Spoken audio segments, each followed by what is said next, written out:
Hello दोस्तों, स्वागत है आपका आज के हमारे इस वीडियो में।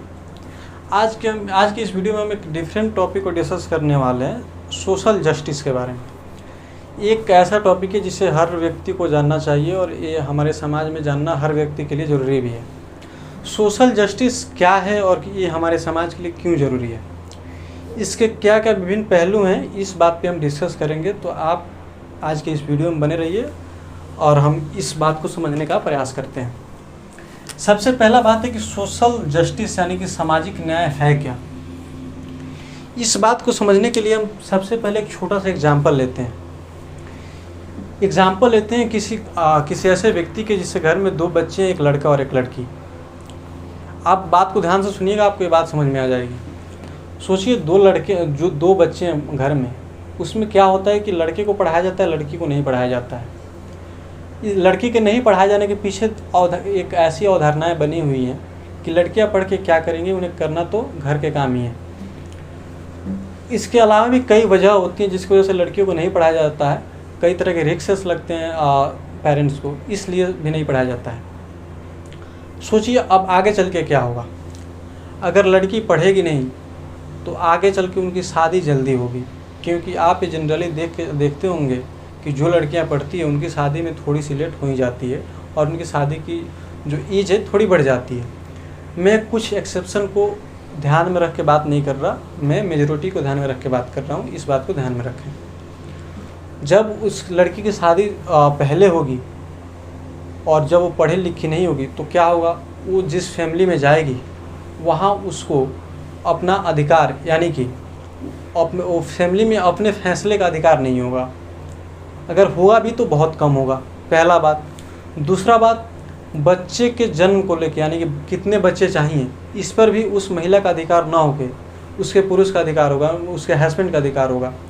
उसके हस्बैंड का अधिकार होगा और मान लीजिए कहीं ऐसा आए कि 2 बच्चे की जगह उन्होंने 3 बच्चे चाहिए और 3 बच्चे को जन्म देती है वो औरत, वहाँ कई सारे के ऑप्शंस खुल जाते हैं। पहला बात, हो सकता है अगर तीनों लड़के भी हैं तो उनकी घर की कंडीशन ऐसी है नहीं। ऐसे क्यों नहीं है? क्योंकि घर में कमाने वाला सिर्फ एक है और वो है उनके हस्बैंड।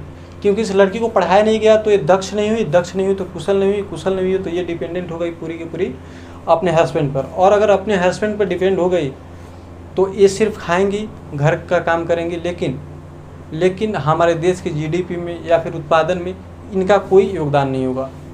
यहाँ से ध्यान दीजिए, थोड़ी सी बात को ध्यान में दीजिएगा, समझ में आ जाएगी आपको बात।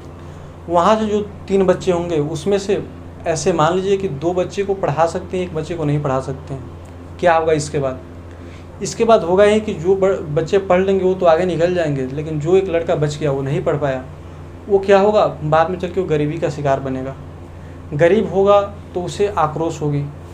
सिंपल सी बात है कि आजकल सबसे ज़्यादा आक्रोश उन्हीं लोगों को है जिनके पास पैसे नहीं हैं। जब वो गरीब वर्ग आक्रोश में आता है, जब वो लड़का आक्रोश में भरेगा तो उसके बाद 2 ऑप्शन आएंगे।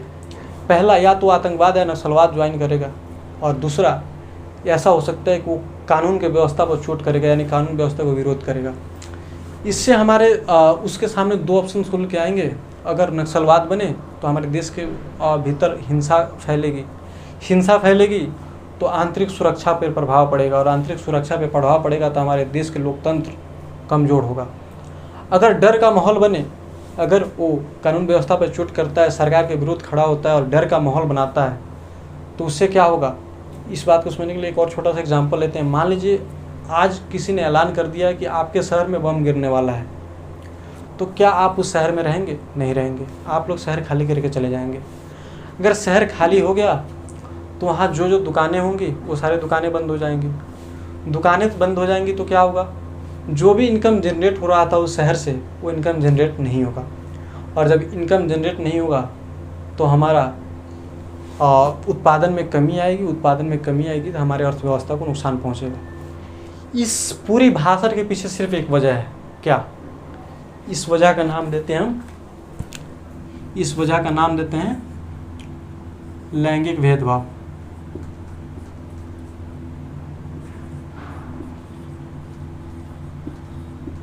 लैंगिक भेदभाव।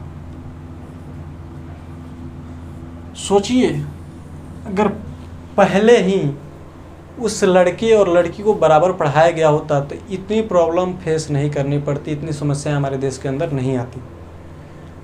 फिर से मैं एक बार आपको बता दूं कि मैं कुछ एक्सेप्शन जो होते हैं उन्हें छोड़ के बातें कर रहा हूं, मैं मेजॉरिटी को ध्यान में रख के बात कर रहा हूं। तो इसका पहला तो आया, इसका वजह जो है वो लैंगिक भेदभाव हुआ। अगर लैंगिक भेदभाव नहीं हुआ होता तो वो लड़की भी समान रूप से पढ़ी होती, उसका भी अपना फैमिली में डिसीजन लेने का अधिकार होता, और डिसीजन लेने का अधिकार होता तो अपना अधिकार उनके सामने पेश कर सकती थी और उस व्यवस्था का विरोध कर सकती थी कि नहीं, मुझे 2 ही लड़के चाहिए जितना का मैं पालन कर सकती हूँ। और अगर पढ़ी लिखी होती तो एक और ऑप्शन खुलता कि वो कुशल होती, दक्ष होती, तो वो भी अपने घर के इनकम में कुछ सहायता करती, जिससे अगर 3 लड़के भी होते तो वो उनकी परवरिश ठीक से कर पाती। तो सामाजिक न्याय की इसलिए भी ज़रूरी है कि हमारे देश में, हमारा देश का इकोनॉमी जो है वो बूम करे, हमारे देश की अर्थव्यवस्था आगे जाए। दूसरा, हमारे लोकतंत्र को मजबूत करने के लिए भी, सोशल जस्टिस ज़रूरी है।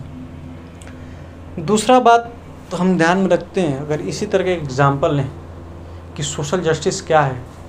अब एक छोटा सा एग्जांपल लेते हैं कि मान लीजिए हमारे गांव में 2 लोग हैं और उन्हें एक को सरकारी सारी सुविधाएं मिलती हैं और एक को नहीं मिलती हैं।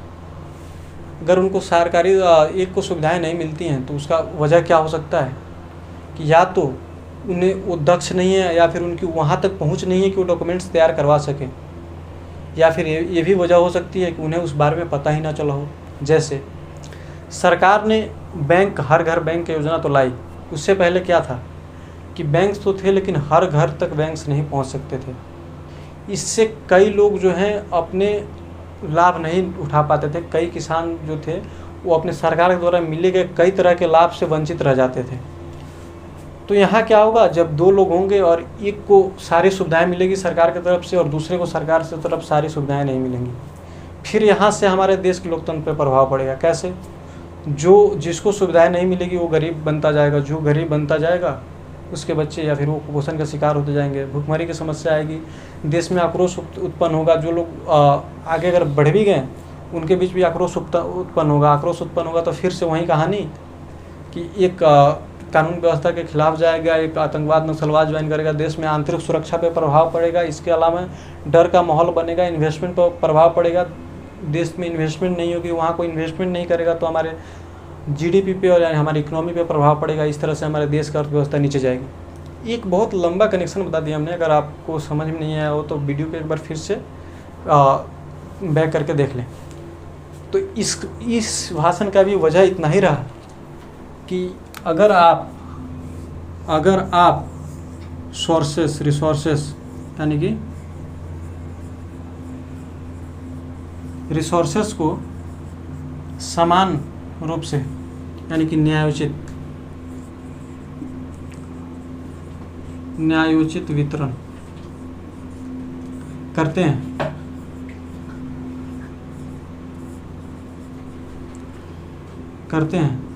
तो हमारे देश में ये भेदभाव की भी समस्या खत्म हो सकती है और सोशल जस्टिस भी मिल सकती है। तो सोशल जस्टिस सिर्फ 2 चीज़ों की बात करता है। पहला बात कि लैंगिक भेदभाव, या सिर्फ लैंगिक भेदभाव नहीं, जाति धर्म, सब की कहानी सुनाने में बहुत टाइम लग जाएगा तो सबकी कहानी सुना नहीं सकता। तो इससे जाति धर्म और भी लिंग के आधार पर भेदभाव को समाप्त किया जाए। सोशल जस्टिस का मतलब यही है कि जाति धर्म और लिंग के स्तर पे जो भेदभाव होता है इसको समाप्त किया जाए और रिसोर्सेस यानी संसाधनों का न्यायोचित वितरण किया जाए।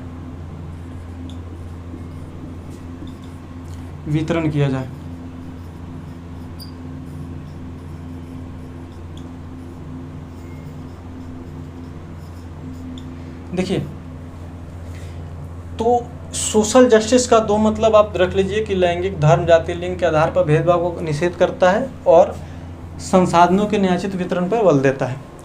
अब इससे क्या प्रभाव पड़ेगा, जब भेदभाव खत्म हो जाएगा, संसाधनों का वितरण सही जगह होगा और सभी को समान रूप से संसाधनों का वितरण मिलेगा, तो सभी लोग दक्ष होंगे, सभी लोग कुशल होंगे और सभी लोग अपना समान योगदान दे पाएंगे हमारे देश के अंदर, हमारे देश के ग्रोथ में और कई तरह लोकतंत्र को मजबूत करने में और देश में कई तरह की कुरीतियों को ख़त्म करने में। तो सामाजिक न्याय का मतलब इस वीडियो में आप समझ गए कि सामाजिक न्याय क्या है। सामाजिक न्याय लैंगिक, जाति, धर्म और लिंग के रूप में भेदभाव को ख़त्म करता है और रिसोर्सेस को न्यायोचित रूप से वितरण करने का अवसर प्रदान करता है। इसका एक छोटा सा एग्जांपल लेते हैं कि क्या होगा जब देश में संसाधनों का समान वितरण होगा तो सभी को संसाधनों का लाभ मिलेगा, सभी को संसाधनों का लाभ मिलेगा या फिर व्यवस्था का लाभ मिलेगा। सभी के पास जब संसाधन पहुंचेगी तो सभी लोग कुछ ना कुछ कर पाएंगे, अपने लिए व्यवसाय करेंगे, अपने को दक्ष बनाएंगे या फिर अगर दक्ष भी बनाते हैं तो आप दक्ष बनाएंगे तो उसका व्यवसाय ही करेंगे, कुशल होंगे। तो जब वो कुशल होंगे तो इनका ये भ्रम दूर हो जाएगा कि वो गरीब रहेंगे, क्योंकि जो लोग कुशल हैं वो तो गरीब नहीं है और जो लोग गरीब हैं इसका मतलब है कि वो कुशल नहीं है। दो बातें हैं, जब वो कुशल होंगे, व्यवसाय करेंगे तो उन्हें प्रॉफिट मिलेगी और जब प्रॉफिट मिलेगी तो चूँकि वो व्यवसाय में भागीदार हैं तो उन्हें प्रॉफिट का भी हिस्सा मिलेगा। प्रॉफिट का हिस्सा मिलेगा तो उनकी स्थिति पहले से बेहतर होगी। उनकी स्थिति पहले से बेहतर होगी तो वो कई तरह के काम कर सकेंगे, लोगों के भी हेल्प कर सकेंगे। इस तरह से हमारे देश में कई तरह की मजबूती आएगी। सबसे पहली बात, देश में गरीबी दूर हो सकती है। दूसरी बात, वो व्यक्ति आक्रोश में जाने से, आतंकवाद और नक्सलवाद बनने से या फिर कानून व्यवस्था के विरोध करने से बच गया। इससे हमारे इंटरनल सिक्योरिटी भी मजबूत होगी, चूँकि वो अभी वो व्यवसाय करके पैसे कमा रहा है। इसका मतलब ये भी है कि उत्पादन में सहभागी है, तो हमारे देश के जीडीपी में उसका भी योगदान रहा। तो सामाजिक न्याय इस वीडियो में इतना ही रखते हैं। सामाजिक न्याय क्या है ये समझ गए होंगे। आगे के वीडियो में हम जानेंगे कि सामाजिक न्याय क्यों ज़रूरी है और ये हमारे देश को किन किन स्तरों से कहाँ कहाँ तक पहुँचा सकता है सोशल जस्टिस। तो बस आज के लिए इतना ही, धन्यवाद।